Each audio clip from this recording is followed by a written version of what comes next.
খেজমতের রহমত, রহমতে বরকত, হাজারো রোগের ওষুধ এই তবারকের ভিতর।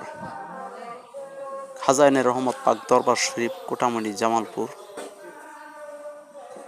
খাজা বাবার পক্ষ থেকে সকলকে জানাই সাদর সম্ভাষণ এবং লাল গোলাপের শুভেচ্ছা।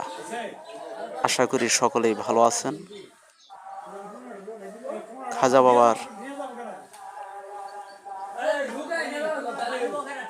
তবারক, মুরিদের দরদি, মুরিদের বান্ধব, একজন জাকেরদেরকেও খাজা বাবা না খেয়ে আসতে দেন না।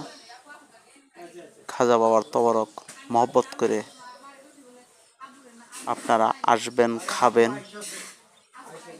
হাজারো রোগের ওষুধ এই তবারকের ভিতর লুকায়িত আছে। বিশ্বাস করে, আল্লাহ রাসূলের প্রতি বিশ্বাস করে, খাজা বাবার প্রতি বিশ্বাস করে আপনারা আসবেন। আল্লাহ রাসূলের রহমতে, আল্লাহর রহমতে, খাজা বাবার রহমতে এই তবারকের ওসিলায় মানুষের অনেক শরীরের রোগ ব্যাধি সেবা দান করেন। সবাই আসবেন, খাজা বাবার সহবত শ্রবণ করবেন। সবাই ভালো